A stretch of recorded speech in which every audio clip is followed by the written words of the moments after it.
Dr. Wilson Metz of the Word of Hope Lutheran Church in Ashland, Nebraska, Senator Bosman's district. Please rise.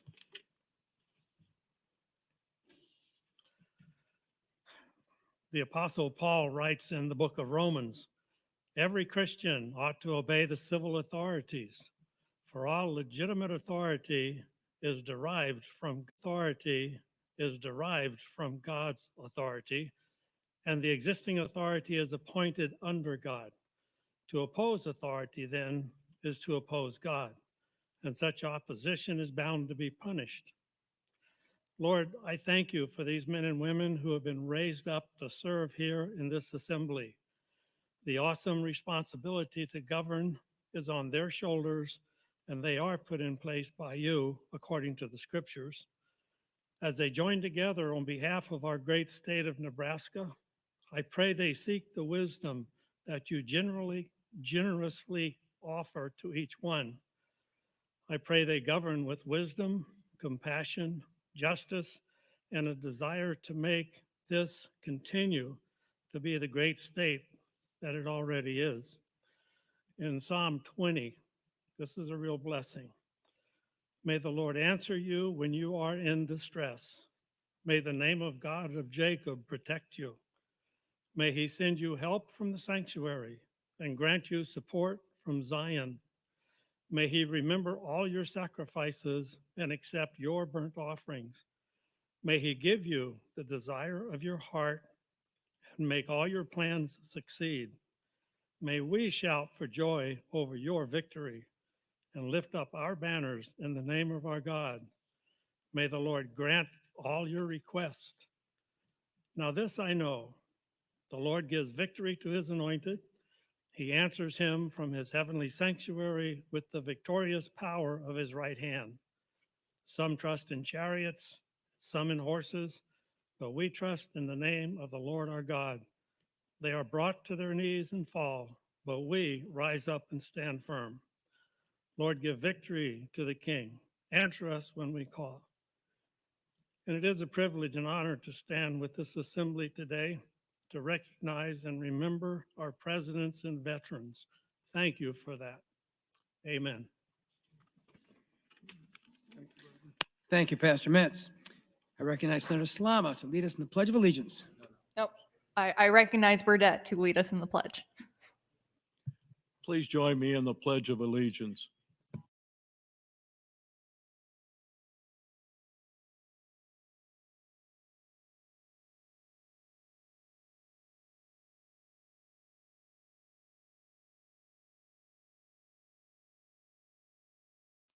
Thank you, Burdette. I call to order the 29th day of the 107th Legislature second session. Senators, please record your presence. Roll call.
Mr. Clerk, please record.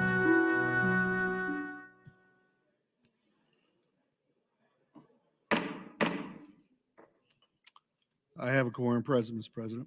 Thank you, Mr. Clerk. Are there any ministry reports or announcements? I do. I have a resignation letter from Senator Michael Groney, effective 11:59 p.m. February 21. Communication from the Speaker addressed to the Governor regarding that resignation letter. Your Committee on Judiciary reports LB 1184 to General File with amendments. Agriculture Committee reports LB 802 and 235 to General File. I have a confirmation report from the Judiciary Committee. Priority Bill designations. Senator Bostelman, as Chair of Natural Resources, selects LB 1045 and LB 809.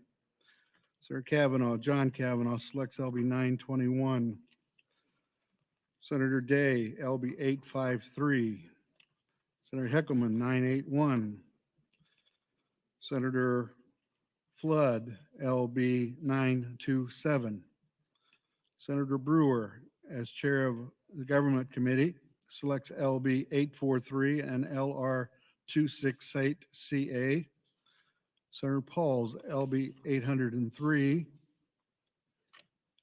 That's all that I have at this time, Mr. President. Thank you, Mr. Clerk. I neglected to ask if are there any corrections for the journal? I have no corrections. Thank you, sir. While the legislature is in session and capable of transacting business, I propose the Senator hereby sign legislative resolution number 296.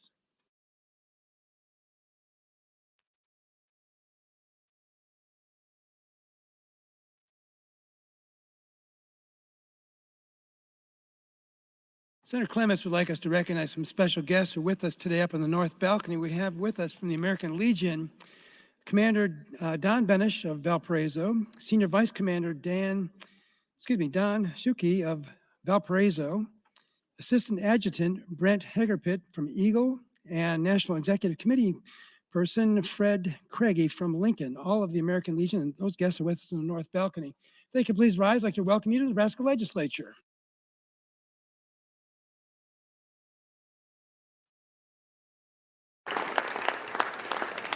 Senator Clements, you're recognized for announcement. Thank you, Mr. President.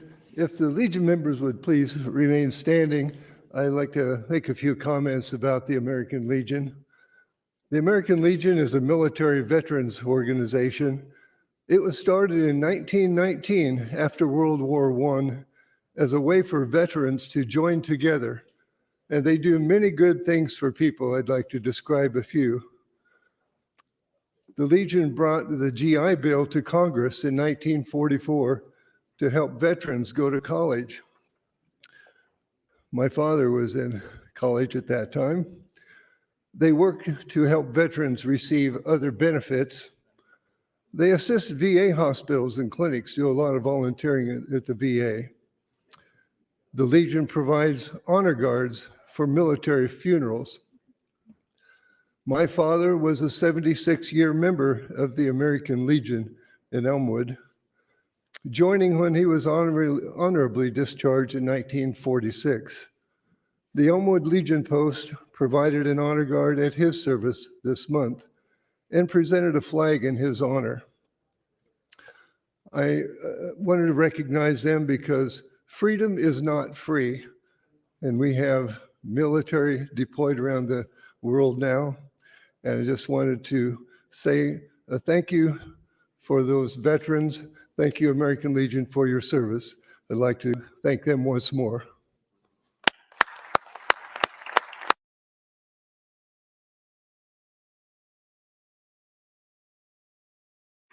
Thanks, Senator Clements. Senator Hughes, you're recognized. Thank you, Mr. President. Good morning, colleagues.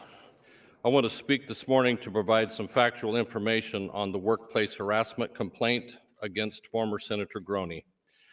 This is still an ongoing investigation, but given that the complainant has made her name public and agreed to a formal investigation under our policy, it is appropriate to share additional details.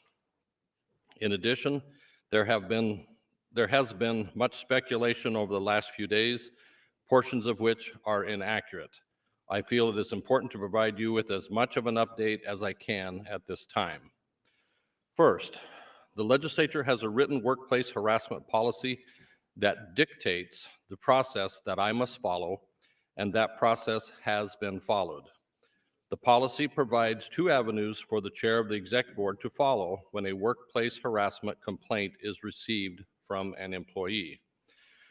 The first option is that the chairman can contact both the complainant and the accused party to seek an informal resolution of the complaint by bringing the offensive behavior to the attention of the accused party and by securing an agreement acceptable to the complainant. Confidentiality is a major part of an informal agreement in order to protect the complainant.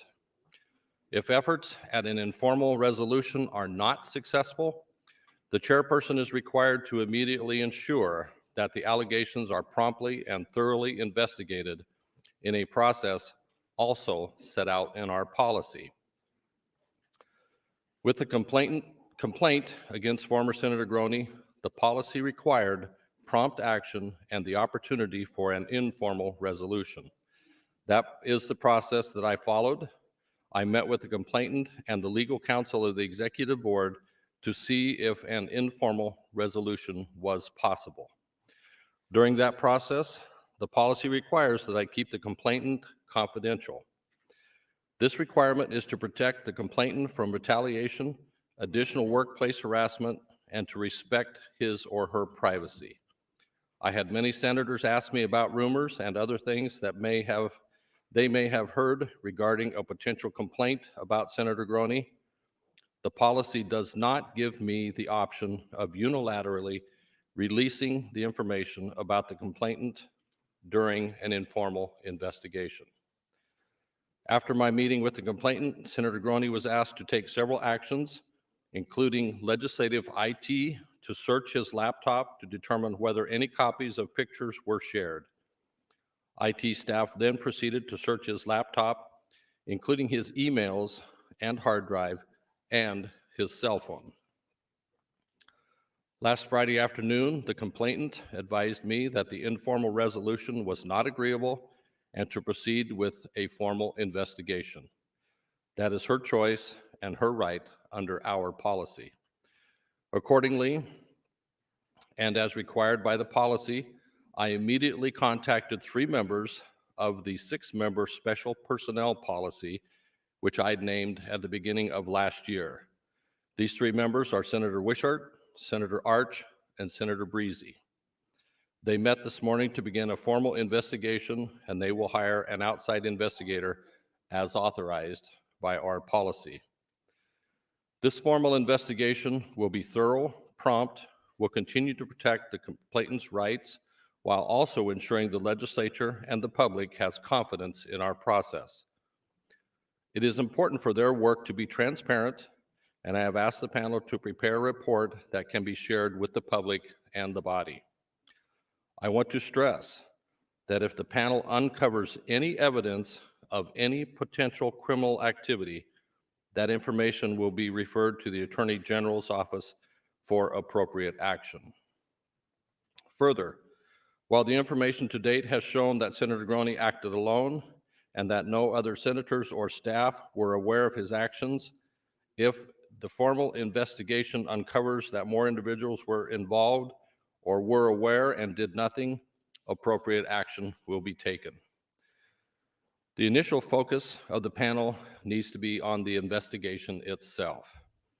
If appropriate, the panel will also identify recommendations to improve our policy for the executive board to consider. There has been discussion about whether the process should be updated or revised. While it has been my obligation to follow the process laid out by the legislature, I believe that the panel will provide an important service by making recommendations, if any, on how to improve the legislature's process for these kind of complaints. While we all hope nothing like this happens again, it is our responsibility to find ways to improve our policies. I want to be very clear that the executive board will provide the panel with whatever resources they need to complete their work. Finally, I want to address some of the speculation over the last several days. Specifically, there has been some speculation that certain senators may have discouraged the complainant in some way. Others have speculated that there was evidence that pictures were forwarded to other senators or staff. While this investigation is ongoing, I believe it is important information that these 2 points, as the allegations, are very serious. First, I am aware of no evidence that any senator, whether on the executive board or otherwise, or any staff, discouraged the complainant from exercising her rights under the policy. In fact, the policy dictates that a complaint was handled by me as chair of the executive board. All of my communications with the complainant were with legal counsel of the executive board present. Her rights under the policy were explained and respected. Second, I'm aware of no evidence that any senator or staff were involved in, shared, or received pictures from Senator Groney. As I mentioned, legislative IT staff searched Senator Groney's laptop and his personal cell phone, including his emails and hard drives. They discovered no evidence that Senator Groney sent pictures to any third party and not to any senator or staff. If the special panel or the outside investigator find any evidence suggesting that pictures were shared and that anyone attempted to discourage the complainant, then we will take appropriate additional action. There is no place in any workplace, let alone the Nebraska Legislature. The investigation will provide the final details that can be shared with the public, and I have asked the panel to act comprehensively and swiftly. Given some of the incorrect facts and erroneous speculation over the previous few days, I would ask the body to allow the panel to do its work and judge the facts when their work is done and the report is complete. A copy of my remarks will be handed out to you shortly. Thank you, Mr. President. Thanks, Senator Hughes.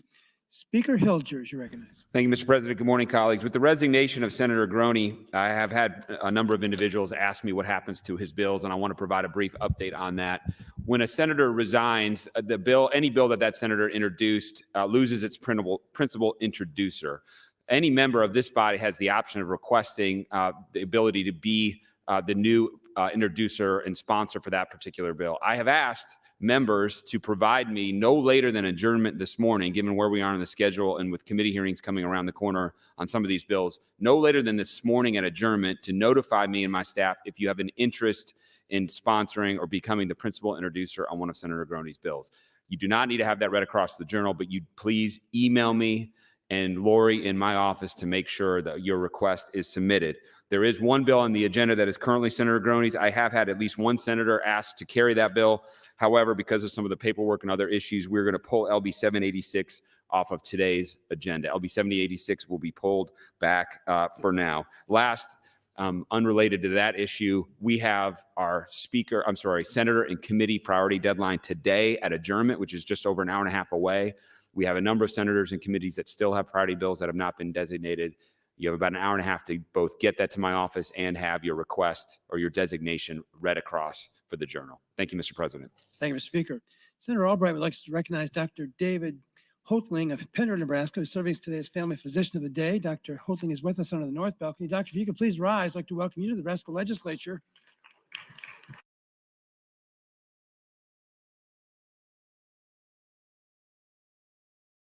And Senator Michaela Cavanaugh would like us to recognize a large delegation from the Nebraska chapter of American Physical Therapy Association. We have about 120 students and practitioners from Creighton University, Southeast Community College, Northeast Community College, College of St. Mary, and Clarkson. All those guests are with us in the south balcony. Could you please rise so we can welcome you to the Nebraska Legislature?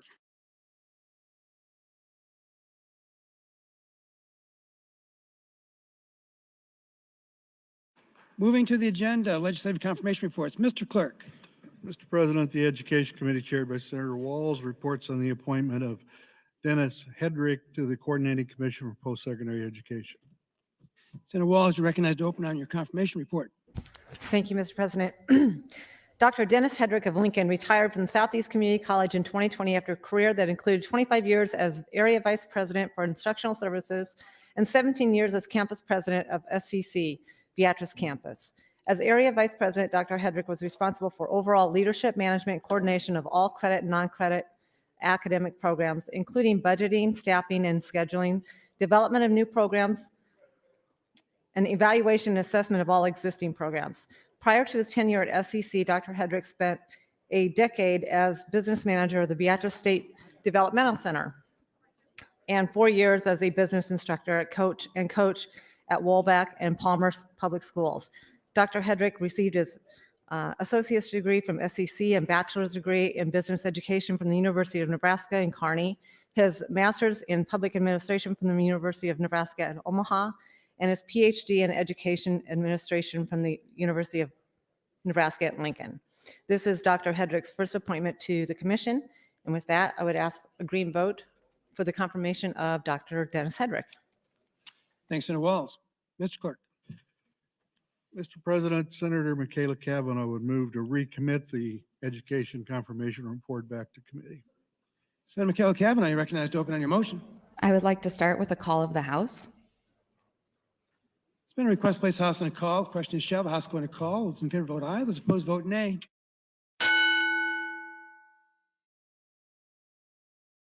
And I have 10 minutes for my opening. Record, please.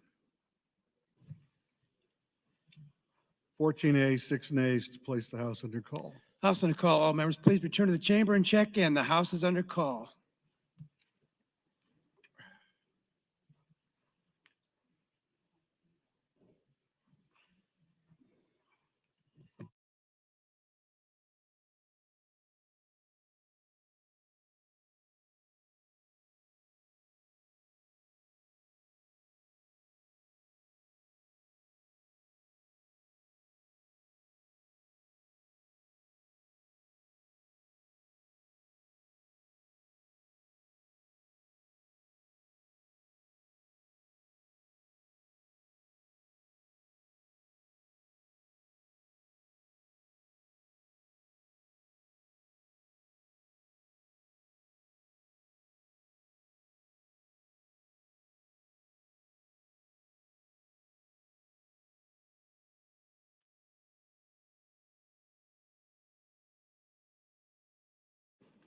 All members, please return and check in.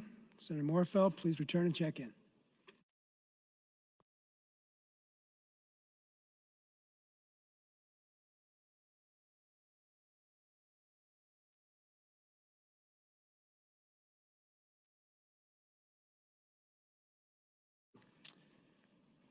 Senator Michaela Cavanaugh, you recognized. Thank you, Mr. Lieutenant Governor. Good morning, colleagues. Good morning, Nebraska. We've heard a lot over the weekend about things that happened in this body, and I did a call of the House to say to the men in this body, you need to listen. From now until noon, you need to listen to your colleagues. You need to listen to us. So I'm sure the call will be lifted at some point. The lieutenant governor can do it at his discretion, but I sure hope that not a single one of you gets up, because you need to listen to us. I rise today to address the systemic problem in the legislature.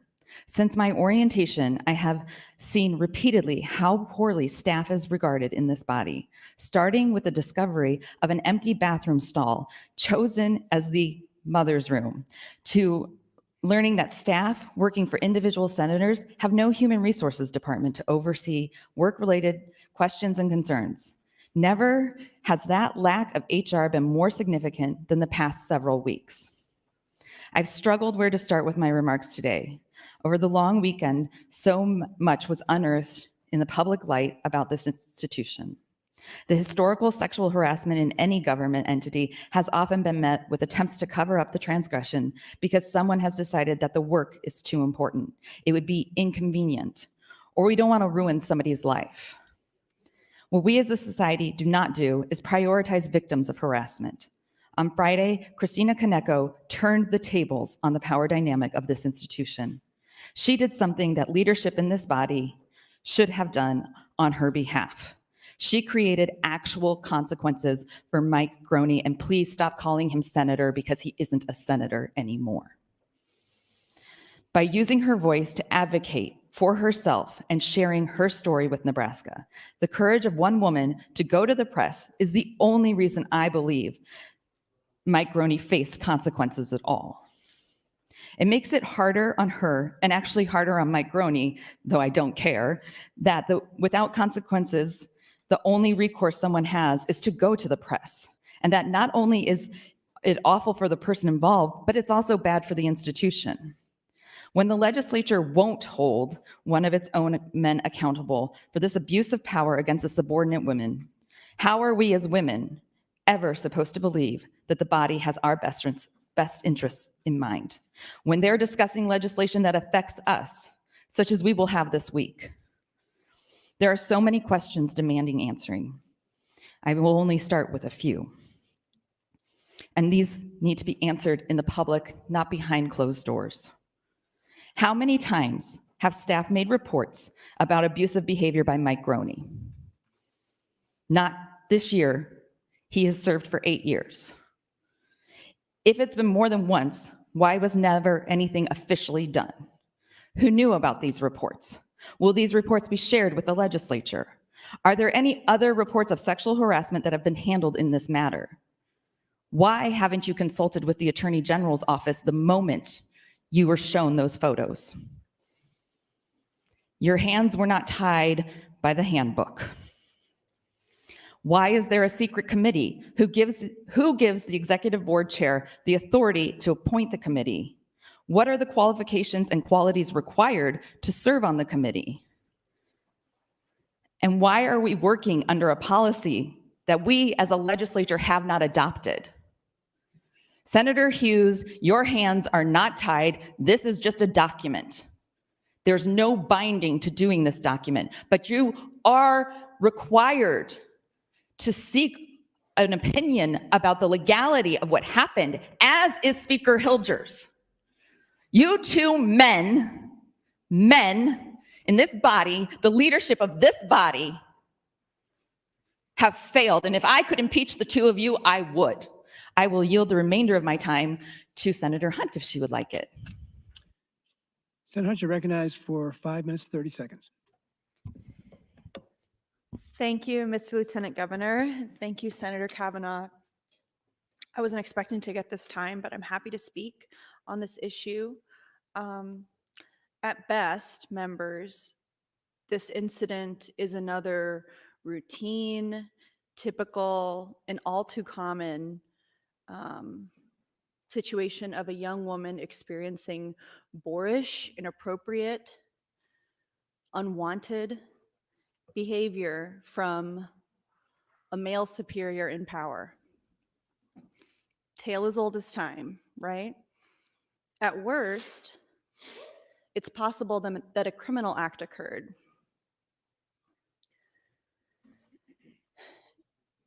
I would understand if some people were thinking, oh, Senator Groney has resigned, let's move about our business, let's move on. But I think that we need to have some closure in this body. Nebraskans are looking for some closure, and they're looking for some leadership from the people here in the legislature, not just to acknowledge and address what happened, but to make sure that there is accountability for those actions, not necessarily for Senator Groney or for anybody in the executive board or anything like that, but accountability institutionally to ourselves. One thing I firmly believe is that the status quo works and systems work because they're working for somebody. And when the culture puts people down and it doesn't work for everybody, it's not because there's a problem with the system, because the system is working perfectly well for somebody. And all of us in here with the power and privilege that we have, the system is working for most of us, for more than 50% of us for sure. But we have to have the strength and the self-possession to turn and look at the system instead of just being swept away in it and allowing it to carry us away into the status quo, which is how things like this happen.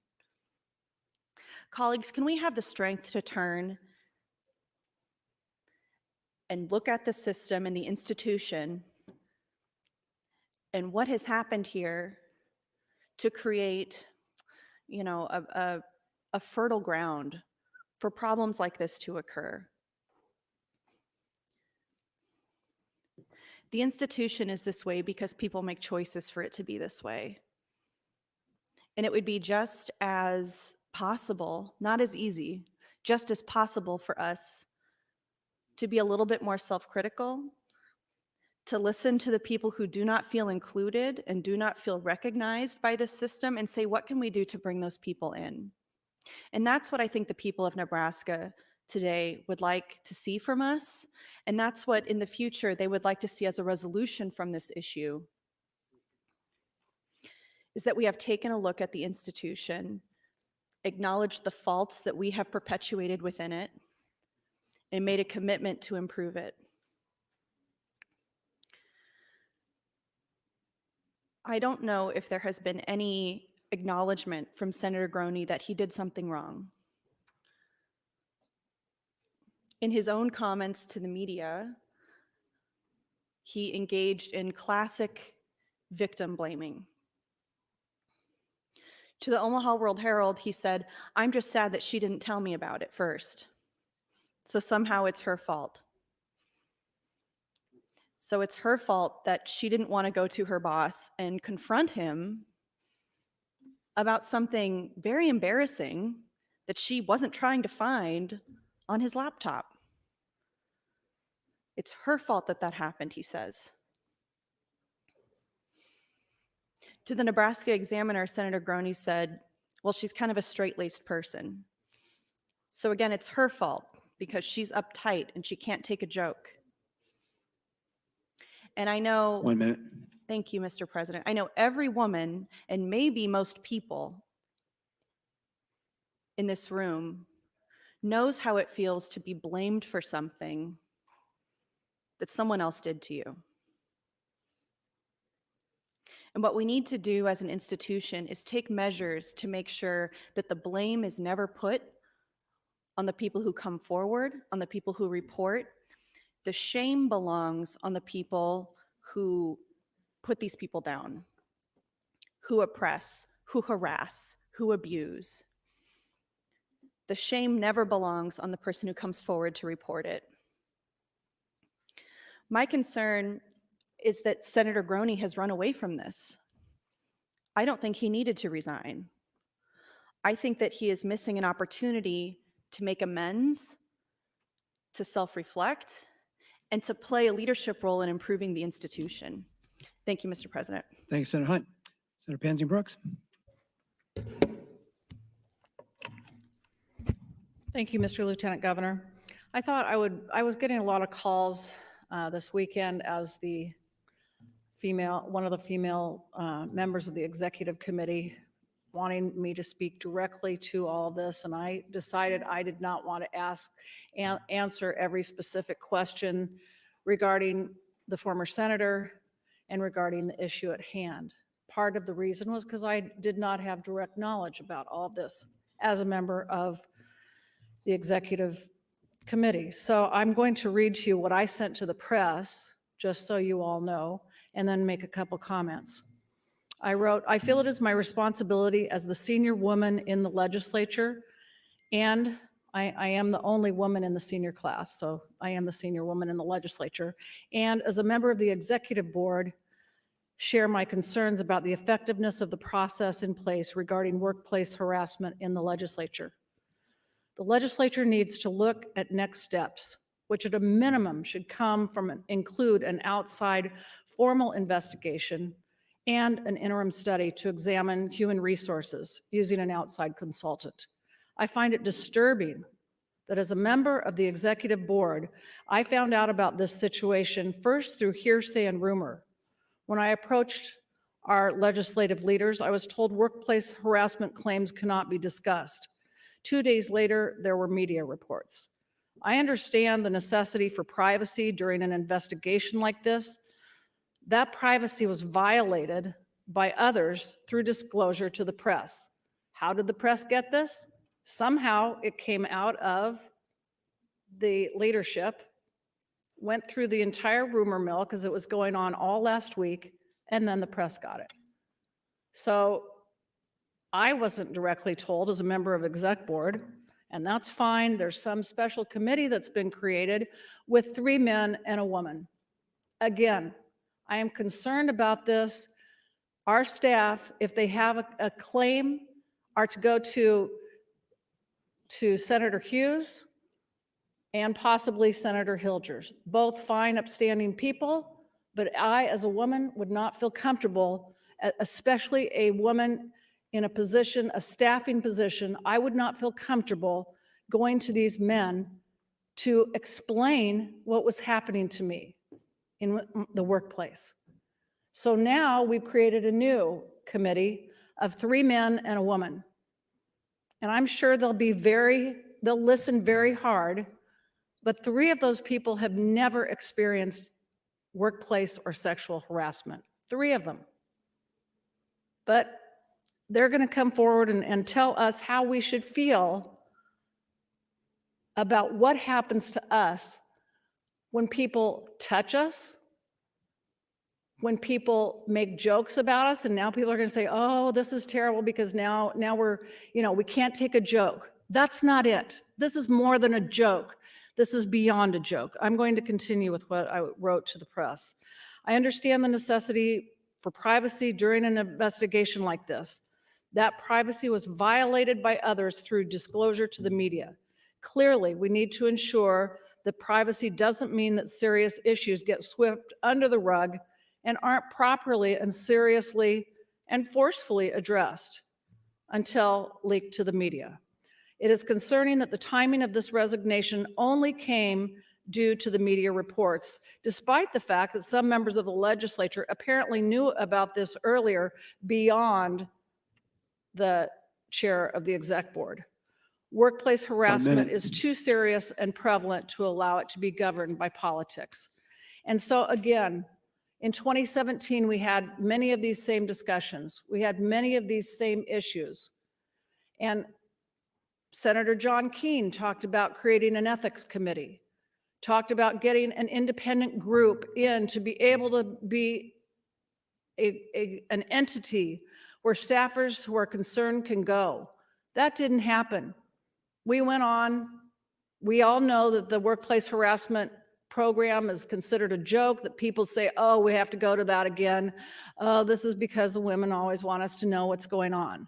And some of you aren't like that. I understand that some of you aren't. But I am telling you, we need to do something. We've had 2 wake-up calls, and this is our second in 4 years. I expect the legislature, I expect the citizens of Nebraska expect us to do better. Thank you, Mr. Lieutenant Governor. Thank you, Senator Pansy Brooks. Senator Blood. Thank you, Mr. President. I want to thank my peers for their eloquent words. I'm going to take it in a different direction. When I came to the legislature, the thing that was made clearly to me is that the legislature and how it runs its HR policy when it comes to senators and their staff is really a lot of what I experienced in the workforce in the 1970s. We've never really caught up to this decade.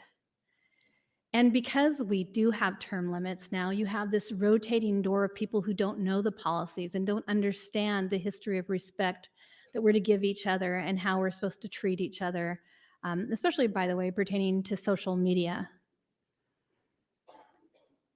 Many of us know that have gone to those in power that when we have concerns and sometimes complaints, that the response is usually, well, that's just how that person is.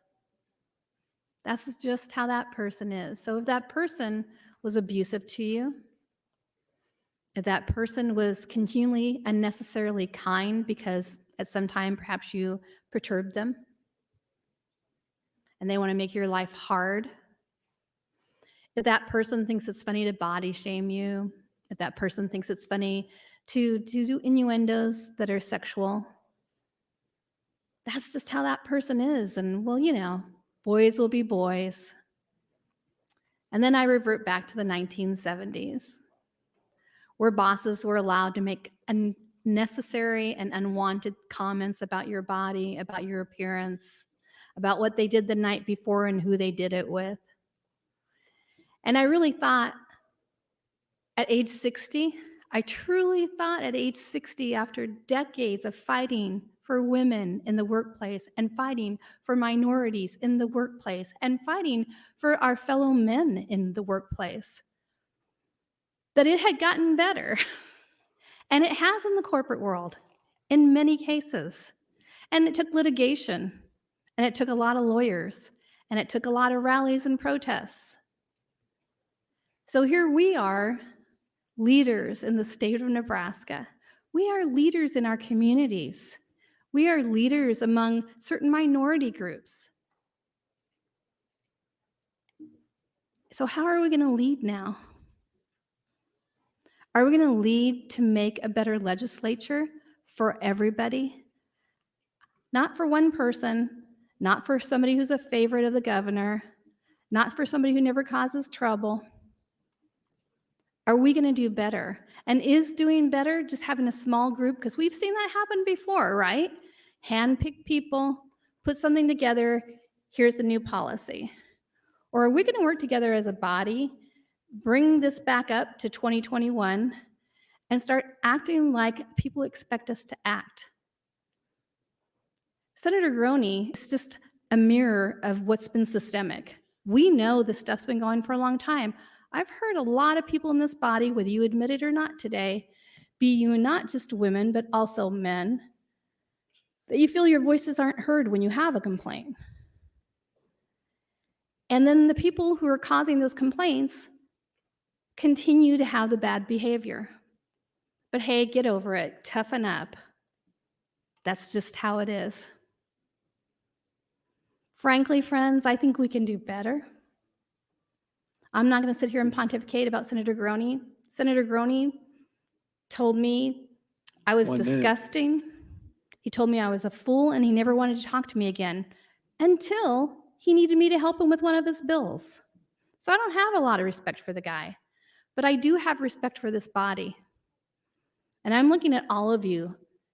We can do better for everybody in the body, not just the women, not just our staff, not just minorities, but we deserve to do better, and Nebraskans deserve better. Thank you, Mr. President. Thanks, Senator Blood. Senator Hunt. Thank you, Mr. Lieutenant Governor. And colleagues, thank you for being here. Thank you for listening. I think that a lot of experiences that some of us have had in the legislature, me included, has eroded the trust that we have in each other. My trust has certainly been eroded in many of you. And that makes it hard to work together. But the fact that you're here listening, I know we're under call, but even though you could be working on other things, you could be ignoring the conversation. I appreciate that most of you are not. One thing I want to, be careful that we don't say is that there aren't men who have experienced harassment and assault. Of course there are. And of course there are all kinds of indignities and abuses that men go through. And I think a lot of that is born of the system that values that tough masculinity above everything. And so whether you're a man or a woman, as a woman in that system, you learn that that's where your place is. As a man in the system, if you ever rebel against that kind of expectation, you get put back in your place too, especially people of an older generation. And so I think that the problem that we have of a culture that leads to this kind of harassment is one that people have to make a choice to leave behind. And it's not, because it's not something they're taught to do. I don't think it's anything that most of us were brought up to reject. It's something that raised us and formed us as we were growing up. And so to make a choice to listen and a choice to reject that kind of expectation is really good. So when we talk about the Special Personnel Committee and the makeup of that committee, how it's mostly men, I think it has one woman, I think it has one woman. I think it's just Senator Wishart. Yeah? People are nodding, yeah. Do I think that's great? No. Do I think it's possible that there are men on the committee who can be compassionate and understanding about experiences of sexual harassment? Yes, I think it's possible, but I think that this goes back to the problem of trust that we have, that when you look visually at this committee, not knowing what the experiences is of the men on that committee, it doesn't look like a committee that we can trust. It doesn't look like a committee that I would be comfortable going to if I had a problem. When we look at our personnel policies about harassment, I would have to go to the chair of the executive board, which is Senator Hughes. That's not something I frankly feel comfortable with. Or to go to the speaker, Senator Hilgers. That's not something I feel comfortable with. So one thing I hope comes from this process is that we look at the procedures that we have in place and hopefully adapt them to the reality of the people who actually experience harassment, and get real and say, okay, if somebody is hypothetically experiencing harassment, is this the chain of command in the process that they're going to want to go to get justice for themselves and for the people who are perpetrating this? Probably not. So once again, this is the system working for people in power, and it is that way on purpose because it works for somebody. And I'm asking us to turn and look at the process skeptically and with an open mind and say, could we make this better? Not could we make it easier for us, but can we make it better for the people it's supposed to serve? I also want to say that I have some doubts about the intentions of, thank you, Mr. Lieutenant Governor. I have some doubts about the intentions of the people who have a heightened interest in this case. And I think that some people are more interested in Senator Groney's political demise than in transforming the systems that got us here and that continue to foster an environment where harassment is possible and where harassment is normalized. And so, I want to tell Nebraskans that I'm looking at this soberly. I think that many of my colleagues are too, and that I want to avoid turning this into, some kind of trauma porn or, taking advantage of the pain of staffer and the pain of Senator Groney, when really we can be taking this opportunity to reform and improve an institution that is still going to be a part of this after today. Thank you, Mr. Lieutenant Governor. Thanks, Senator Hunt. Senator McKellar-Kavanaugh. Thank you, Mr. Lieutenant Governor.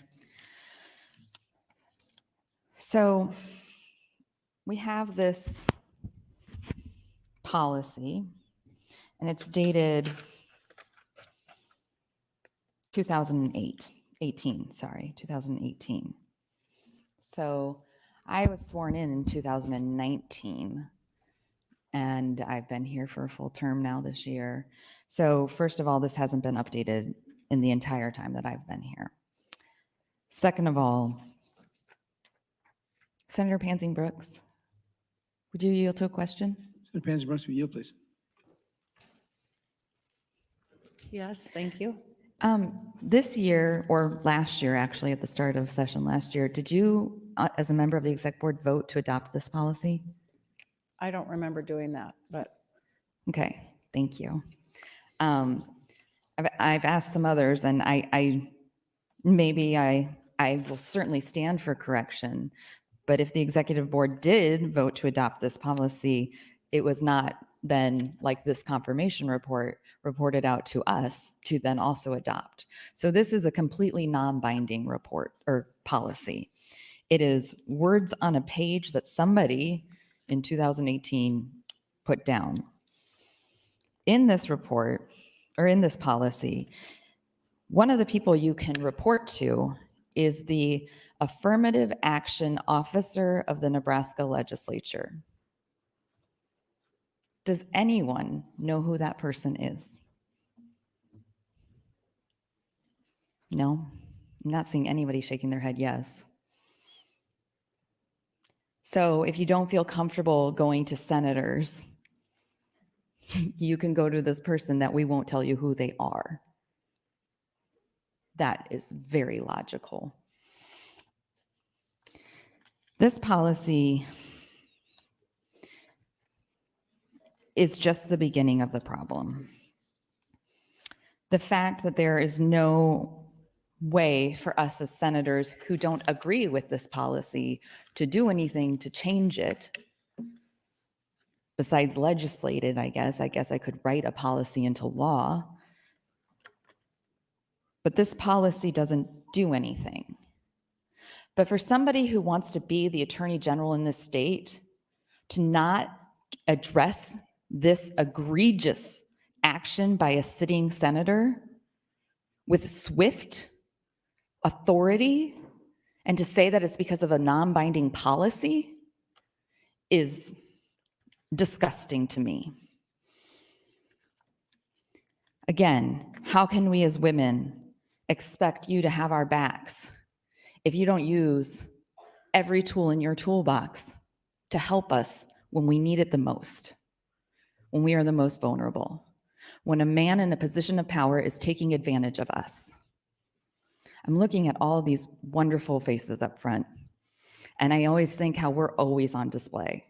There is always somebody watching what we do in here. And these pages today are watching this moment. And how are we going to rise to this moment? Because they are the future. So many people who are in this body now even started out as a page. I've told stories before about workplace harassment. When I was 22 and working in Washington, D.C., thank you, I got onto an elevator, just elevator in the Hart Senate building, with a senator, not my boss, and his staffer.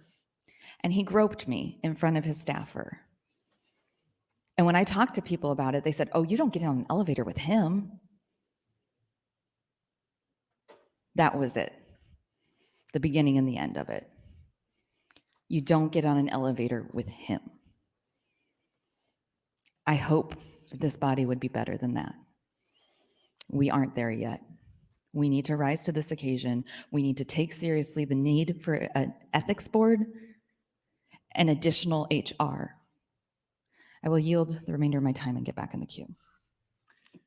Thanks, Senator Kavanaugh. Senator DeBoer, you're recognized. Thank you, Mr. President. Good morning, colleagues. Good morning, Nebraska. I do want to point out that I am pleased that on the special committee, there's a minority person on the special committee, because I think that that lends a perspective that we need to have on that special committee. So I want to say thank you for that, they not only have Senator Wishart as a woman, but Senator Wayne on the committee as well. Oh, I thought he was on the committee. Anyway, This is not political. None of this morning is political. And if it becomes political, it's gone wrong. Those making it political, stop. It's not political. It's not even totally gendered.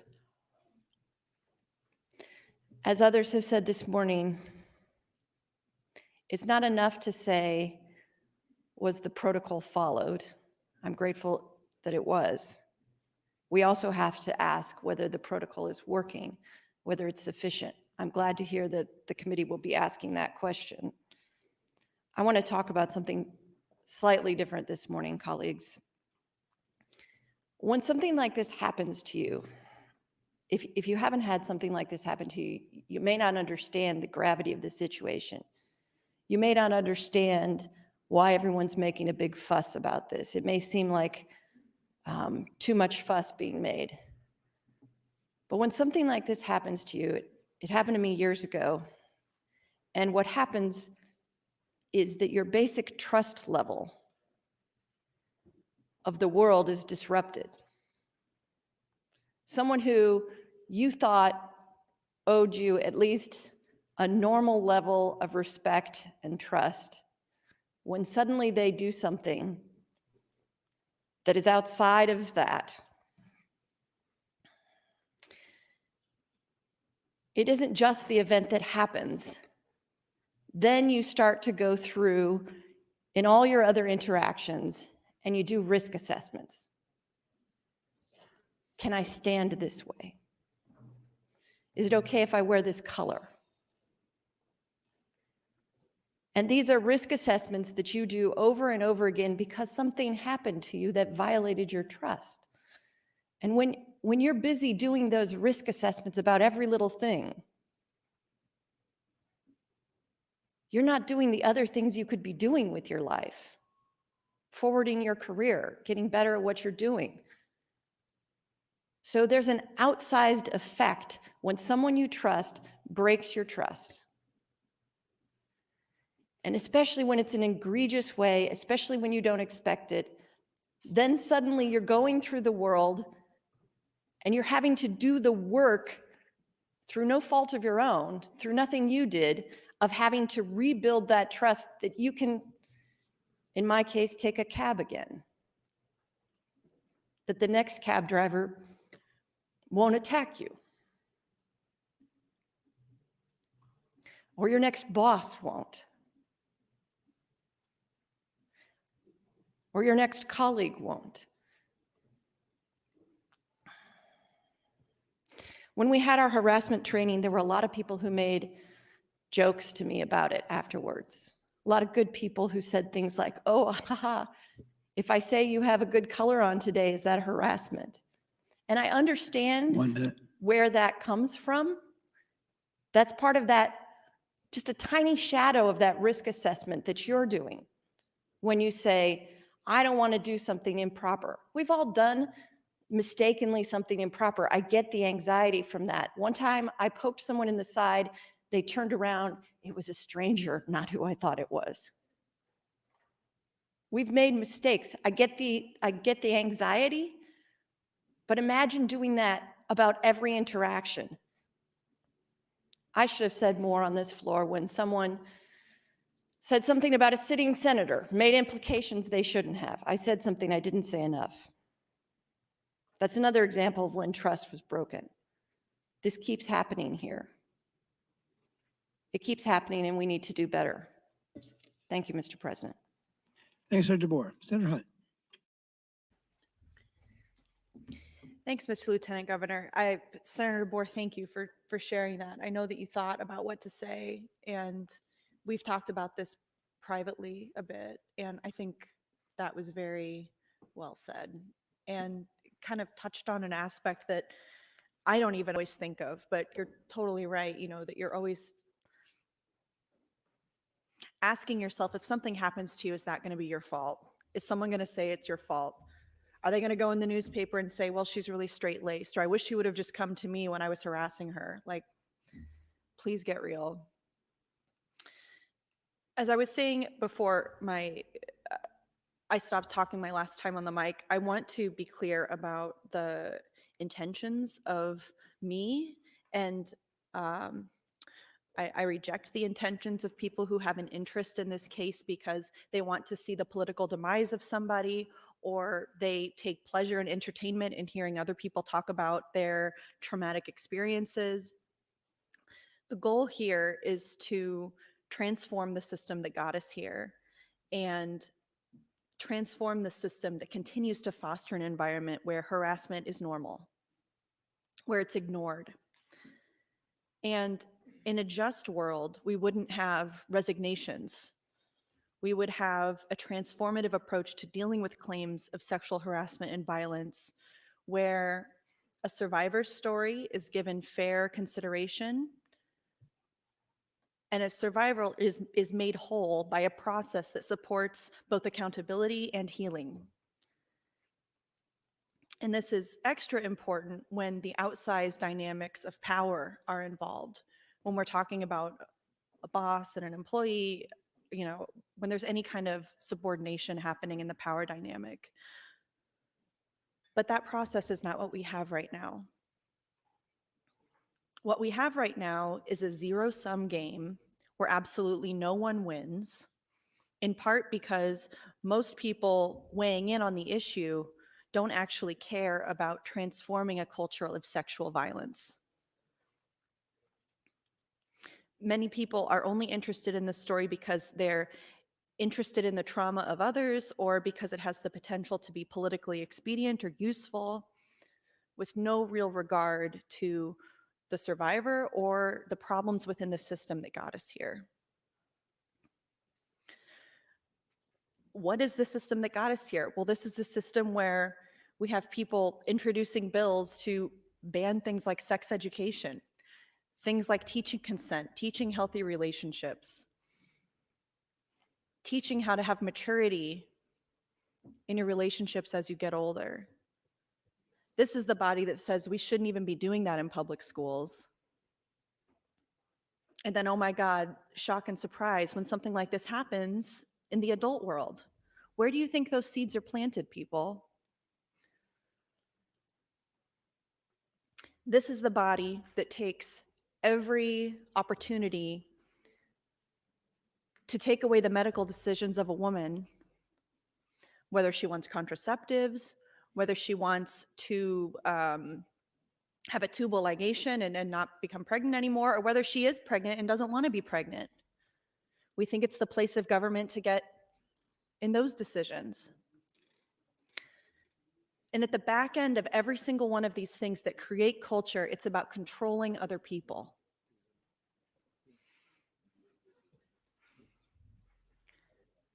And I'm aware that I live in a system of control, and that if I don't allow myself to be controlled, then that's a subversive behavior. Thank you, Mr. Lieutenant Governor. The conversation about harm shouldn't be about whether or not someone is a good guy. He didn't know better, he made a mistake.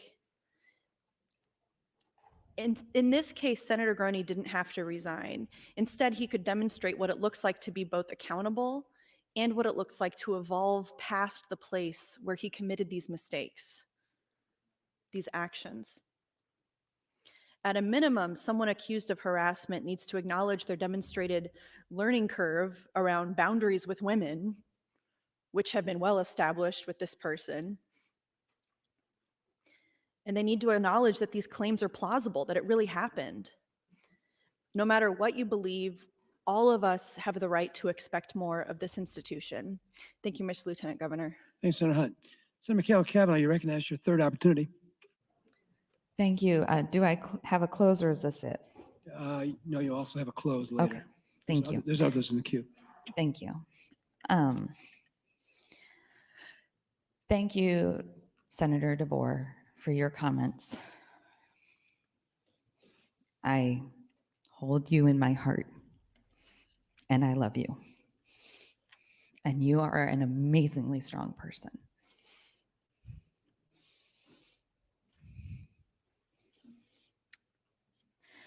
I want to take this opportunity to tell the men in the legislature Anytime you are interacting with a woman, any woman, just assume she's been assaulted. Approach the conversation as though you know for a fact that she has been assaulted and move forward from there. Because the chances are very good that she has been.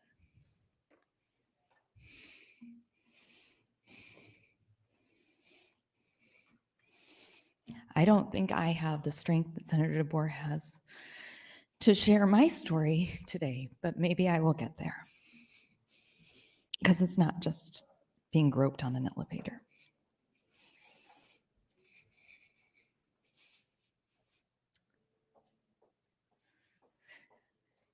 This body, this leadership has failed me so many times.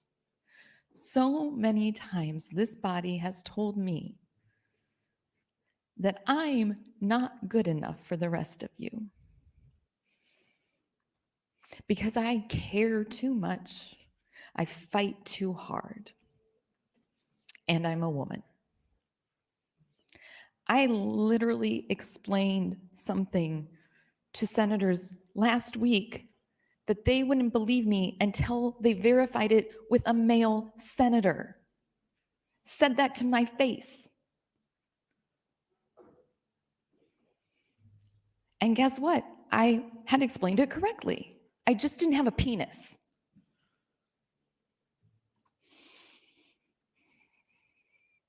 The leadership in this body does not stand up for women. The leadership in this body perpetuates the problem.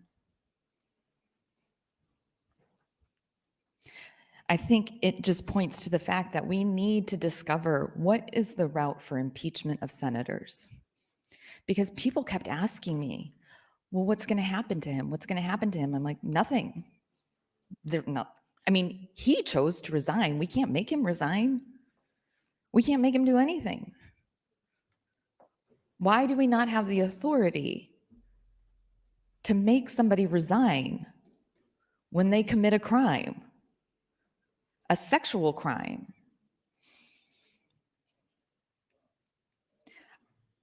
If a male senator took pictures of another male senator or a male staffer, it would explode. There's no way anyone would think that a dozen or more photos of another man on a man's phone or computer were anything other than sexual.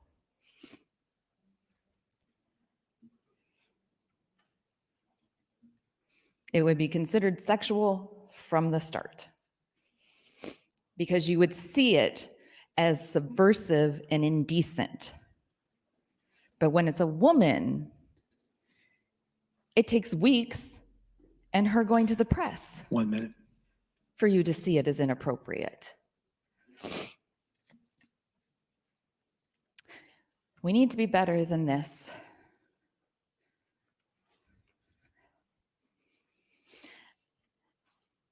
I am always working on myself, trying to be a better person, trying to be more calm, try to listen more. But I don't see a lot of the men in this body making an effort. I don't see men in this body taking me as I am. I take so many people. Actually, I take everyone as you are. You come to me as you are. I'm not going to try and change you, but I have to change for you.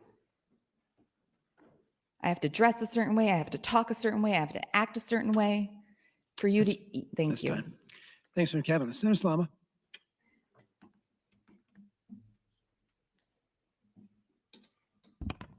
Thank you, Mr. President.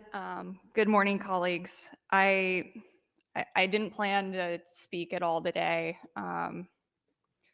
but I do feel it's my duty as the youngest woman in this body to stand up today and join this discussion. I am grateful that we're having this debate and have relatively steered clear of the political side, because I do think we need an apolitical discussion on our current procedures in the body. And I'd just like to provide some thoughts on the context of the process we're working through. Senator Pansing Brooks raised Senator Keene's efforts with LB 1099 in 2018 to create an independent ethics committee, which would have saved us from the convoluted process we currently have. LB 1099 was brought before the executive board for consideration, where opposition to it was led by former Senator Bowles, who edited the current standing policy during that interim, which I clearly believe does not serve anyone well, especially staff. You can, if you don't want to take my word for it, just go through and look at the committee transcript. You can see the debate word for word. I rise today, and I really do think it's rich that some of this debate on the treatment of staff is being led by Senator Michaela Cavanaugh, who in 2020 threw a stack of papers and swore at a member of my staff on the floor.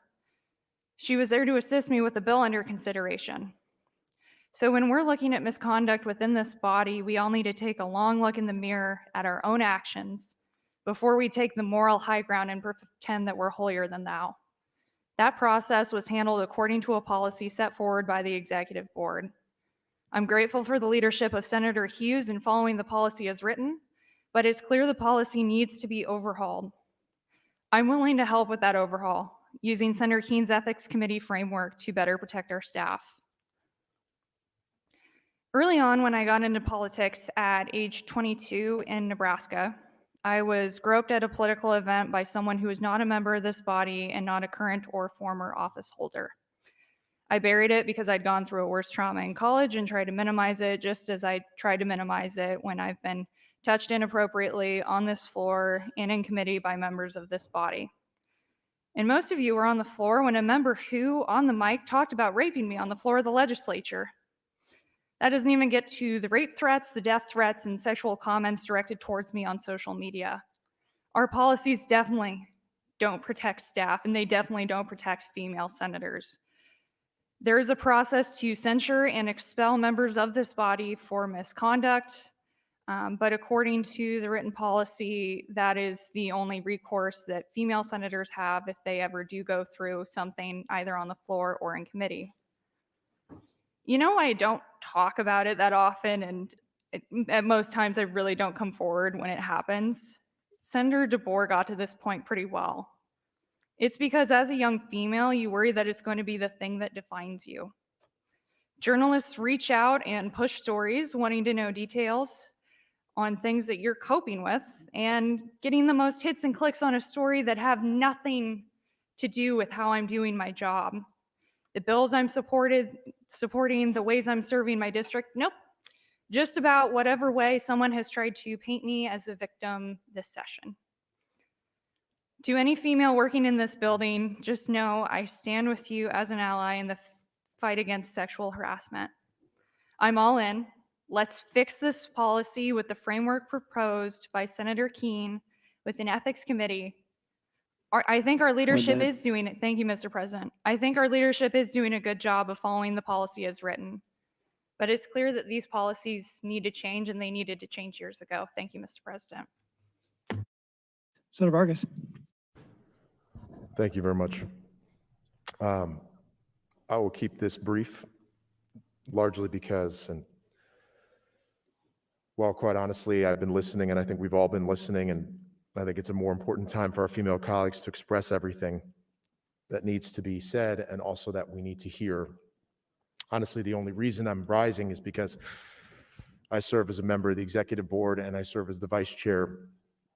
And I wanted to make sure that people heard from me as one individual person, not placing blame on anybody or any institution or entity, that I am committed to working through our existing internal policies and procedures to address this. And actually, not just Senator Groney's actions, as Senator Hunt said, it's not just Senator Groney's actions, it's the culture. But honestly, listening to people, and we had that sexual harassment training, and I heard people joke about it. I know we can do better.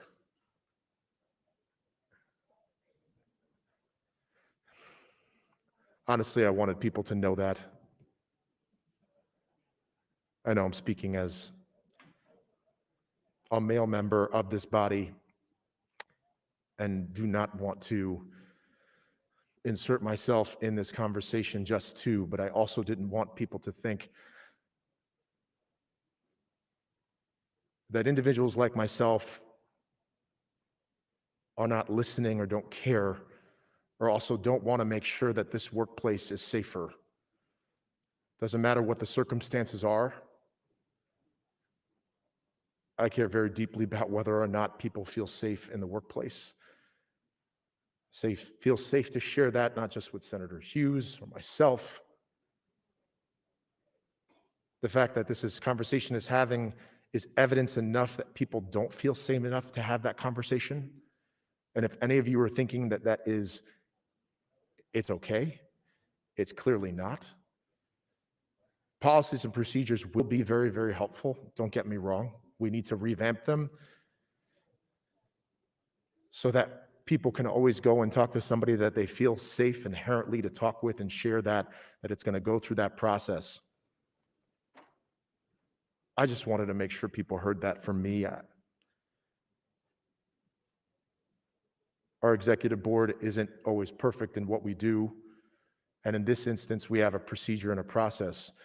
And the accountability does fall on whether or not that process works from right now. I would tell you, if it doesn't work, we're going to have to do something about it. And I know that others in this body will hold our executive board accountable to making sure that it gets better. But I just wanted to stand up to make sure that the colleagues, pages, and staff know that, and I've said this in the past with other instances that have come up, I've heard stories from individuals. That's why we've worked through different subcommittee structures within the executive board, and we clearly have more work to do, and I'm committed to them being part of that solution. But in the end, I hope people were listening to these conversations, because I will tell you, and again, the most salient one is that we just had the workplace harassment training, and I know we can do better even from that training that we had and how seriously we took it, all of us, myself, and all of us. And I just wanted people to hear that from a different member, from a different identity. Thank you. Thanks, Senator Vargas. Senator Pansy Brooks. Thank you, Mr. Lieutenant Governor. I'm proud of the people who are speaking here today. I hope that you can hear the pain in many of the voices who've spoken so far. I also know there are some women in this body that haven't spoken because they cannot talk about it. They do not feel strong enough to talk about it because of their own experiences. So just think about that. And then think about, I understand the process, and that the chair of exec followed the process that he has. Clearly, the process is not sufficient. Clearly. And clearly, people don't trust it because people think people are being political. People think that if a staffer comes and complains about a senator who's on the same side as the chair of exec, then people don't trust that they're going to get a full fair deal. I'm not saying that that's true. It's just the reality. It's the reality of what we have in here. And another reality that's now coming to fruition is that 3 men and 1 woman are going to review the entire situation.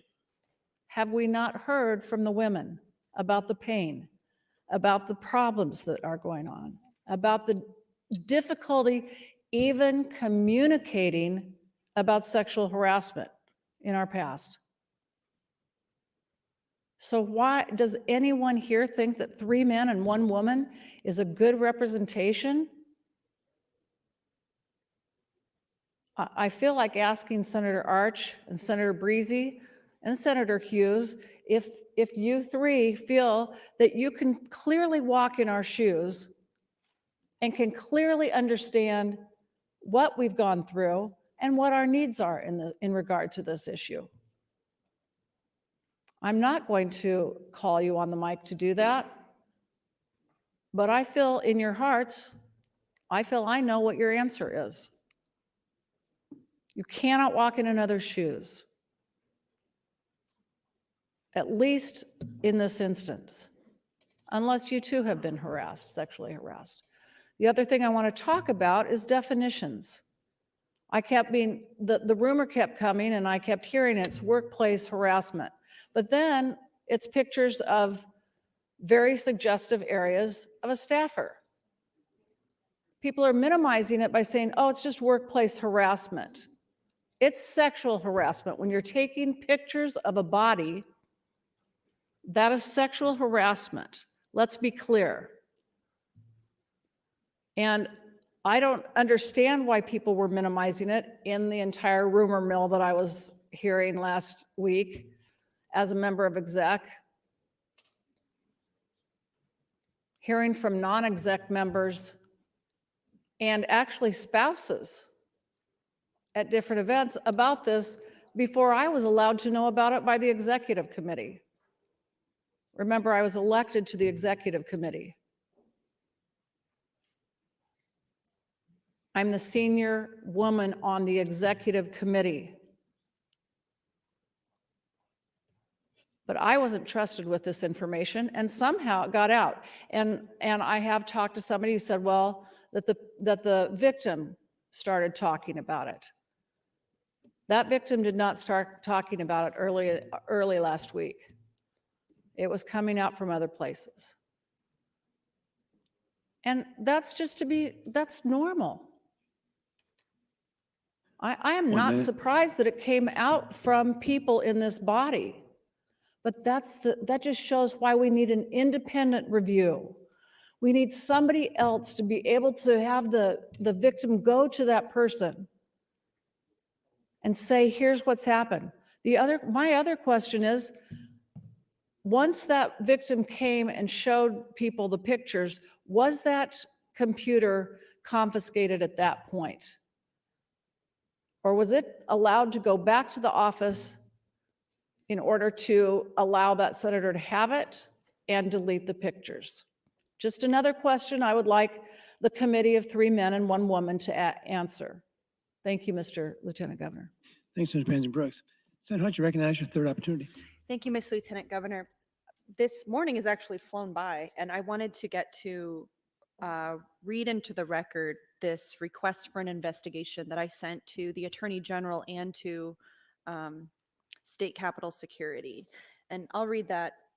If I run out of time, I would take some more time, but before the day is over, I wanted to get this into the record. This was dated February 19th, 2022, and it was addressed to Attorney General Doug Peterson, Colonel John Bolduc, and Captain Lance Rogers with the state troopers here. Gentlemen, like many in state government, you learned that State Senator Mike Groney announced on February 18th, 2022, that he would be resigning his legislative seat after it was discovered that he had taken and shared non-consensual photographs of a member of his legislative staff. According to news reports, which I have included for your reference, Senator Groney apparently took several photographs without the knowledge or consent of his female staffer. He then apparently shared some of these photos with others and purportedly shared these images with accompanying sexualized or crude commentary. I'll pause here and add that since this letter was sent, the reporter, the staffer said that she did not see evidence that those pictures were shared, but this is what, at the time of writing the letter, had been reported in the news. It is not clear from media reports, but it seems to be that these photographs were possibly taken or stored using a state-owned computer. It does seem that the photographs of the staff person were taken at the workplace, on state property, in Senator Groney's state office in the Capitol building. It also seems that a number of other senators may have known of Senator Groney's actions prior to it becoming publicly known. Finally, senators in leadership positions may have communicated with the female staffer who was objectified by Senator Groney's actions, and after she had lodged a formal complaint with the legislature. The situation presents possible criminal wrongdoing. From my review of the attached news stories, there are several criminal laws that may be implicated. Depending on the type or nature of the photographs that Senator Groney took, they could be a violation of Section 28-311.08, unlawful intrusion, which makes it a felony for any person to photograph or record an image of an intimate area of another person without their knowledge or consent. This is a Class 4 felony, and if a person is convicted, they have to register as a sex offender. Section 28-311.08 also provides that sharing or distributing non-consensual images is a Class 2A felony and is also a registrable offense. If the pictures were taken with or saved and stored on a state-issued laptop computer or some other state computer, then this is probably official misconduct or misuse of state property in violation of Section 28-924. I have not read all of the rules and regulations relating to senators' use of computers, but I am sure that it is in no way permissible to take and/or store surreptitious pictures of young female staff with state computer equipment. If Senator Groney or any other state senator, excuse me, tried to dissuade or encourage the staff person to withhold any testimony, information, document, or thing, or not cooperate in an investigation relating to the complaint she made against Senator Groney, then this could be witness tampering in violation of Section 28-919. This is not an exhaustive list, as I have only done a cursory review of the statutes.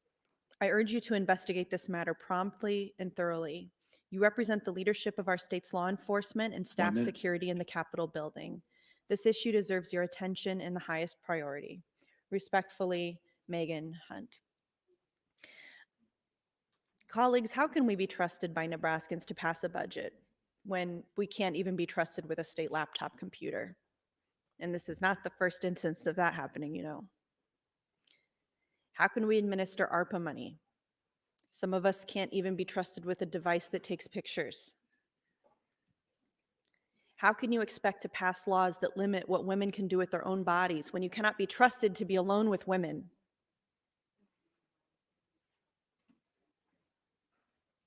The system is this way because it's working for the people at the top. I'm asking us to choose to change that. Thank you, Mr. Lieutenant Governor. Thanks, Senator Hunt. Senator DeVore.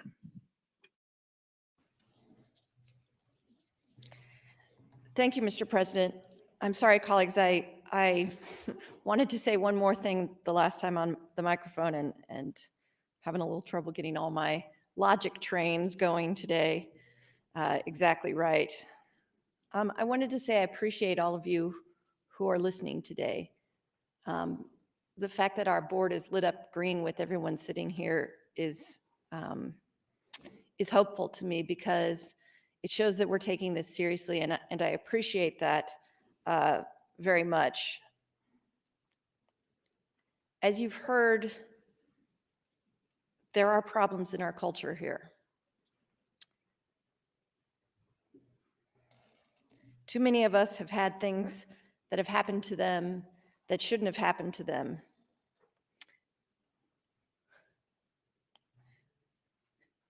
We're supposed to be leaders of our state, and when we get it wrong, well, it has an outsized effect.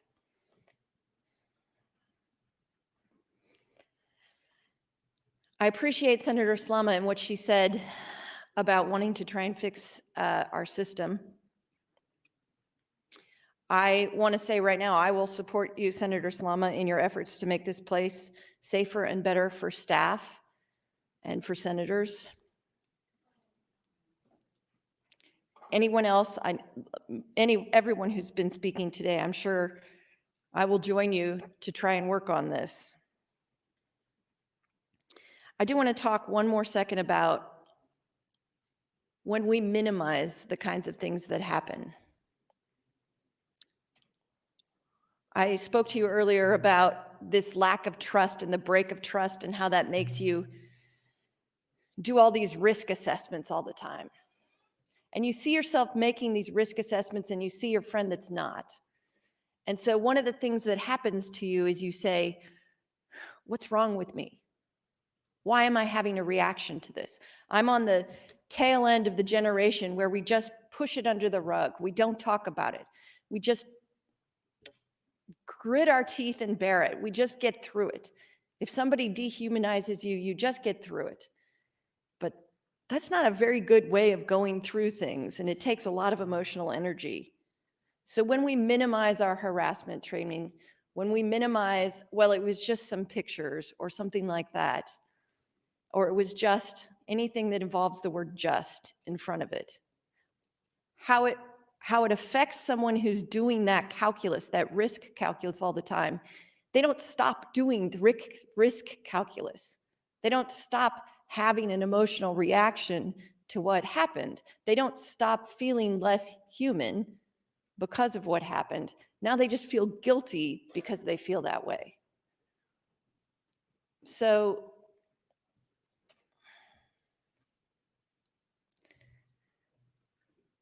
I want to say to all the folks in this building and beyond this building who've had something happen to you and you're having an emotional reaction to it because your trust has been broken, because something caught you off guard, because you were gobsmacked by something,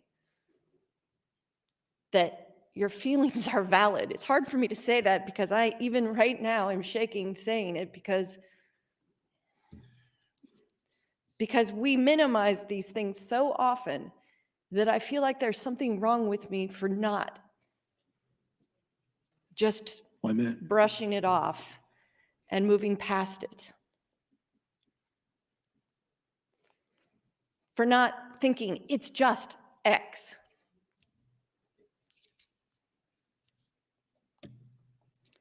Well, it's not just whatever it is. So when things like this happen to you, you're allowed to feel your feelings. You don't have to feel guilty about it. And I know I'm not someone who comes up here and talks about my feelings a lot, and I'm sorry to do it this time, but I thought maybe it would help people to understand the dynamic, and I wanted to reach out to everyone who has these kinds of feelings and say, it's okay. Thank you, Mr. President. Thanks, Senator Boer. Senator Pansy Brooks, you recognize your third opportunity. Thank you, Mr. Lieutenant Governor. I wasn't going to stand up again, but I found out that I need to correct the record because it's 2 men and one woman. The committee, Senator Hughes is not on that committee. It is Senator Arch, Senator Breezy, and Senator Wishart. But my concerns still remain, with the majority being my male colleagues. I guess I want to say one more thing about this body. This is my last year. I adore so many of you. And I appreciate your sitting here today. And while we don't always agree on politics, you know we're friends. And I don't want you to all think, oh gosh, well, now I can't hug Patty anymore because she's going to come up and want to hug me. And I know that's true. And if you're uncomfortable, then please tell me that you're uncomfortable because I am a hugger. Even with Senator Lowe, I kick him and then I hug him. So, but I just want you to know that I think you all understand what we're talking about, the seriousness of the issue of harassment and sexual harassment.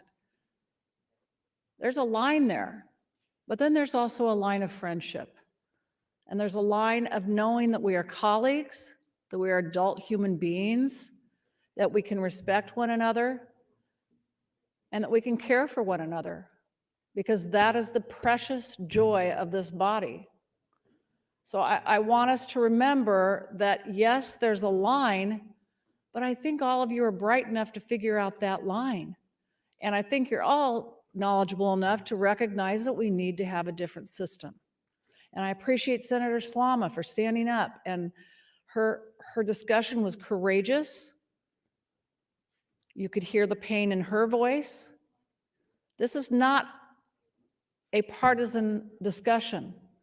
This is a discussion about a process that is not appropriate or not fully appropriate. Not that anybody didn't use the process that they were supposed to use, but the process isn't sufficient. It's clear now. We need to move on. Senator Slama said she'd help on an ethics discussion, an ethics committee. Again, please look to the women for leading on some of this, unless you too have been sexually harassed. It doesn't make sense not to have the people who understand it most personally involved and leading on this issue. If we have to then vote on the decision that's made, all the men can weigh in and determine whether you can live with whatever's decided by whatever committee. But to me, it doesn't make sense not to have the people most fully affected, Senator Slama, Senator DeBoer, Senator Hunt, Senator Kavanaugh, the people that have been most directly affected in their lives by sexual harassment, uninvolved. And Senator Wishart may have been, I don't know, and she had to be gone today. But I'm telling you, we are colleagues. I still adore almost all of you.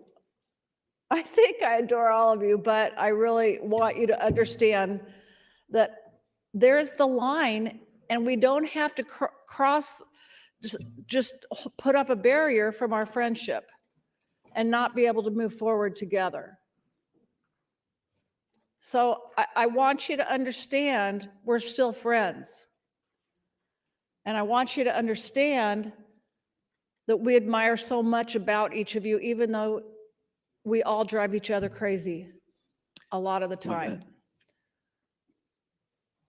But we still need to move forward together. We have to recognize we have improvements to make, no question. And we have the power to change things for our staff, change things for the female members of the body and those males that may have felt any kind of harassment. We can do that pretty simply. So I'm proud of this body to be a part of it. I'm not proud of some of the actions that have occurred, but each of us is not perfect, and we can be determined together to move forward in unity, kindness, compassion, move forward together to help the people around us. Thank you, Mr. Lieutenant Governor. Thanks, Sir Pansy Brooks. Senator Day. Thank you, Mr. President, and good morning, colleagues. To be totally honest, I had a whole lot of things prepared that I wanted to say this morning, but it kind of all went out the window because I clammed up a little bit. This conversation makes me very emotional, makes me very nervous, but I do want to add my voice to the conversation this morning. I think what Senator DeBoer just mentioned about minimizing these types of things, I wanted to reinforce that point in terms of, I think if you talk to any woman in this body, she will tell you that these types of things have been happening to her to varying degrees from the time that she was a little girl and are probably still happening to her today. My story is no different. I won't go into the details, but I had an incident when I was a teenager, and following that for 13 to 15 years of my life, I spent a lot of that time inflicting any type of self-harm that I could find in order to try to deal with the pain that resulted from the incident. And finally, when I got the appropriate treatment and found a partner in life who would support me in that, I have healed, and here I am today. I also want to echo what Senator Slama said in terms of, I appreciate her being brave enough to share her story and mentioning not being a victim. Again, this happens to so many of us, and I don't think that any of us feel like we're victims, but it does push me in certain directions in terms of policy. It helps me understand where we have gaps in our social safety net and the things where we need to support people better. It's why I advocate for mental health care as a senator. And so while I don't see myself as a victim, I do believe that it does propel me in certain directions in terms of making sure that we're taking care of other people so we can prevent these types of incidences, and if they do happen, we can support them in better ways. And the last thing that I wanted to say was that I often get frustrated with the conversations that, as Senator DeBoer said, it's just photos, or that's just the way he is. As a mom of 2 boys, I resent and I reject the idea that boys and men can't do better than that. My boys will be raised very differently, and I think that that narrative is not only harmful for women in terms of the behaviors that we become subjected to, but it's harmful for the men in this body as well. I know you all are better than that. And I know that you can be held to a higher standard. And I think that the men deserve better and the women deserve better. And I will yield the rest of my time back to the speaker. Thank you. Thanks, Senator Day. Senator John Kavanaugh. I yield my time to Senator Megan Hunt. Senator Megan Hunt, 5 minutes.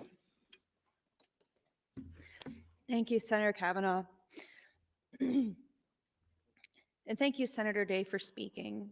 And thank you to everybody who's been listening, even if you haven't spoken. I almost said spake. Spake is fine too, I guess. Even if you haven't spoken, and are thinking about this in your mind and processing it. When we talk about the stories of survivors, we trot out these survivors to share the gory details of what's happened to them so that people in power can trade on the labor of them telling that story over and over and over again. They trade on the value of that without taking into account what that does to the people who are sharing those stories, how much that takes out of you, how much it takes out of you to tell your story and see that the world doesn't care, that the world doesn't change, that you bare yourself, that you cut yourself open and you share the most vulnerable thing about yourself and nothing changes. Those in power don't care. Those in power know what we've been through. They've heard the stories. They've heard the testimony. They've heard the people on the floor of the legislature. They've read the news stories, and they still try to ban sex education, which we know can change the culture of harassment and sexual violence that people learn to accept and perpetuate and normalize from a very young age. The world knows, people in power know, they hear us, they're well aware, there's no awareness that needs to be raised, and they still try to ban abortion, to take away the right of a survivor to reject being tied to her rapist for the rest of her life through a child. People are lying when they say they have to hear the stories. They have to hear the experiences and know how this has affected somebody before they can decide how to act. People know how to act. People are aware. And if they say they need us to bare our souls and share our pain and be this vulnerable, they're lying. None of us actually need to do that. I have a problem with the expectation of the use of painful personal testimony as a way to validate experience that we know happens. I have a problem with bearing our souls like that and being so vulnerable as a way to validate the need to change our country and our state and our institutions' handling of sexual harassment. We're asking survivors to peel back their trauma, to perform it again and again and again. And even as we do that, the train keeps rolling along, nothing changes, and people keep performing the same oppressive behaviors that lead to the problem in the first place. We get annihilated anyway. So saying that we want a conversation about this is a horrible goal. We need to have a conversation, but above all, we need action. We need the process to change. I think we need an ethics committee. We know how slow things move in here.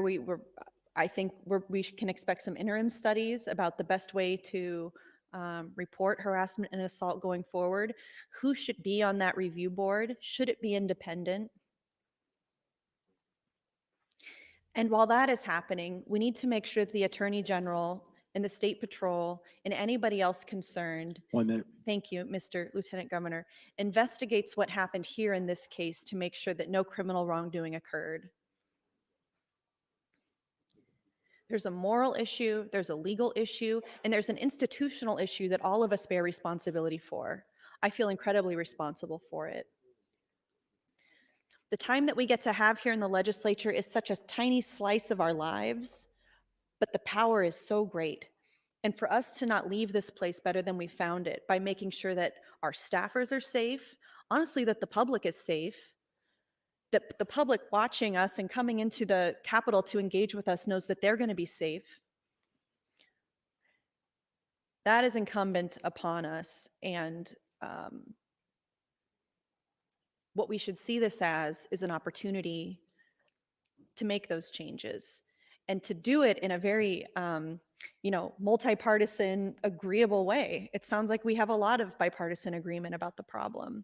And let that be the start of a stepping stone that we can use to change this. Thank you, Mr. Lieutenant Governor. Thanks, Senator Hunt. Senator Kale Kavanaugh, I recognize a close on your motion. Thank you, Mr. Lieutenant Governor.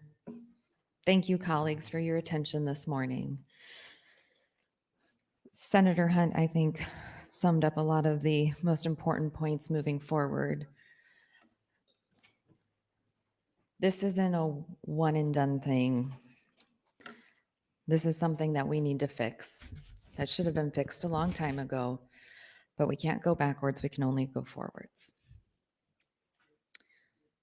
This staff needs an HR department, not an accounting office.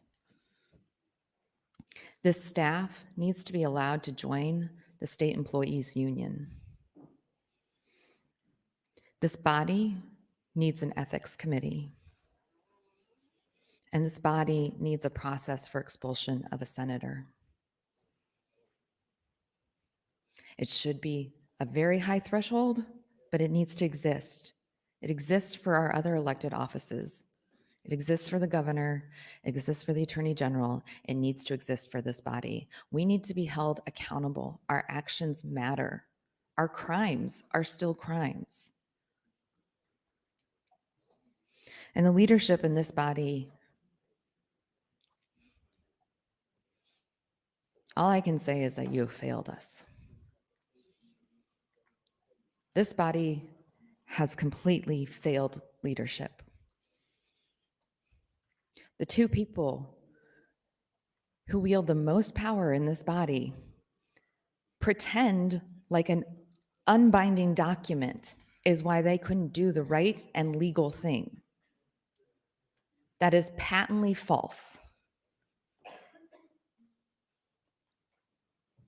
As we go forward and learn more about the transgressions of Mike Groney over the years, I am certain we are going to find that there have been people in this body, people in our leadership seats, that allowed that behavior to continue without ever doing anything formal.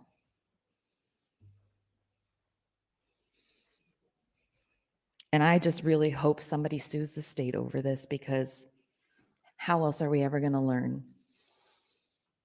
If we aren't penalized by money, how else aren't we ever going to learn? If we aren't shamed publicly, how else are we ever going to learn?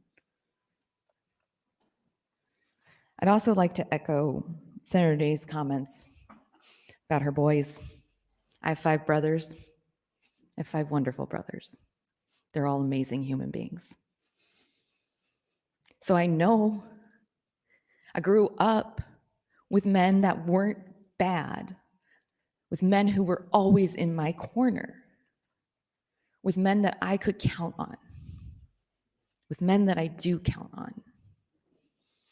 So I know it's possible to be better than that.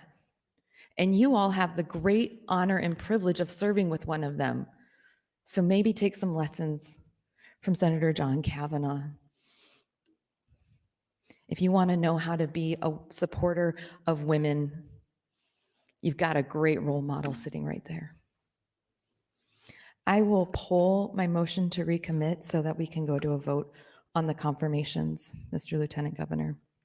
Thank you. Motion's withdrawn. Is there any discussion on the education confirmation report?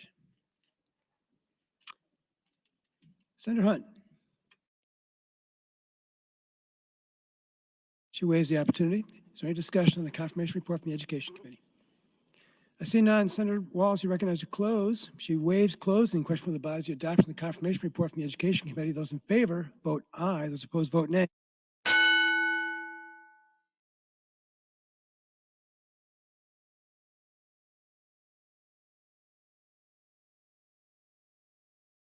Have you all voted care to? Record, please.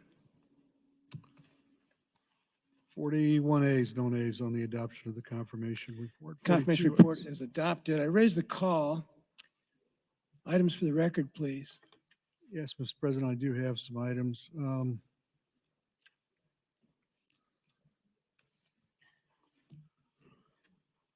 Your Committee on Government, chaired by Senator Brewer, reports 964 to general file, 1165 general file, 988 general file with amendments, 908 general file with amendments.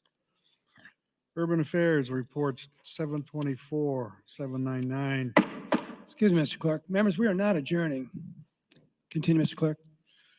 To general file 1024, 1065, and 1073 to general file with amendments. Education reports 1112 to general file with amendments. Confirmation reports, Senator by the Natural Resources Committee.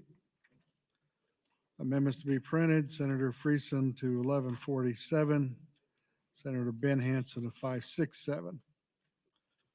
Senator Greger offers new resolutions 301 and 302. Both of those will be, I'm sorry, Senator Greger 301, Senator John Kavanaugh 302, that will be laid over.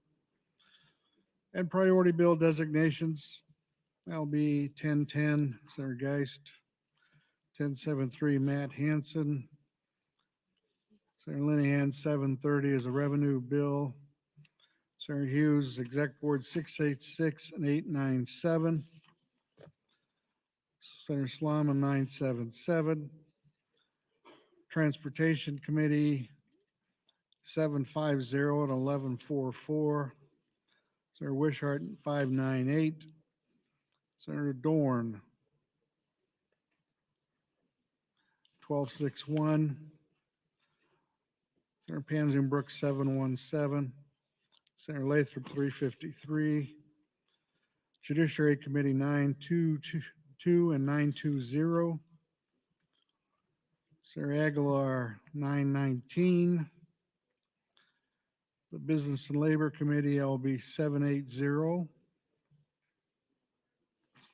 and 512, Senator Walls 852, Senator Lowe 1086, Senator Bostar 964, Senator Moser 984, Senator Friesen 873.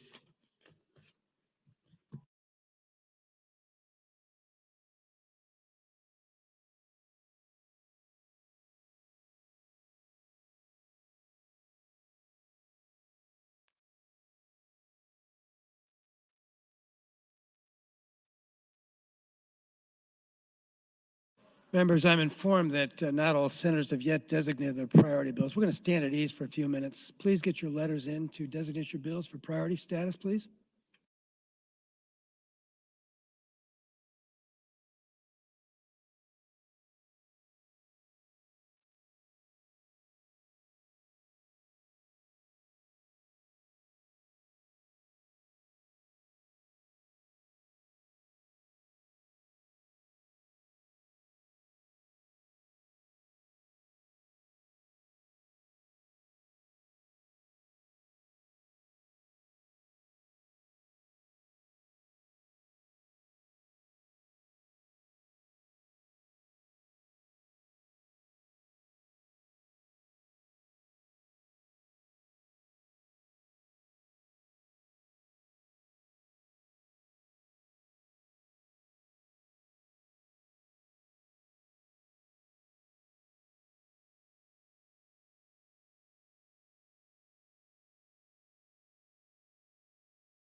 Additional items to record, please.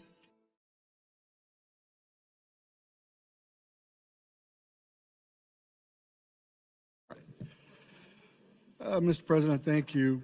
Priority Bill designation, Senator Wayne, 917. The Planning Committee, 792. I have amendments to be printed, motions actually, Senator Kavanaugh to LB 695. Carol, is that 695? Excuse me, 685. And to 78708. Announcements, the Natural Resources Committee will be holding an executive session tomorrow following the conclusion of their hearing. Urban Affairs will have an executive session today after their hearing in room 1510. Agriculture Committee will have an executive session today at 2 o'clock in room 1003. Senator Slom would like to add her name to 933 as co-introducer. And Mr. President, Senator Holleran would move to adjourn the body until Wednesday, February 23 at 9 o'clock a.m. Members, you heard the motion to adjourn. Those in favor say aye. Those opposed say nay. We are adjourned.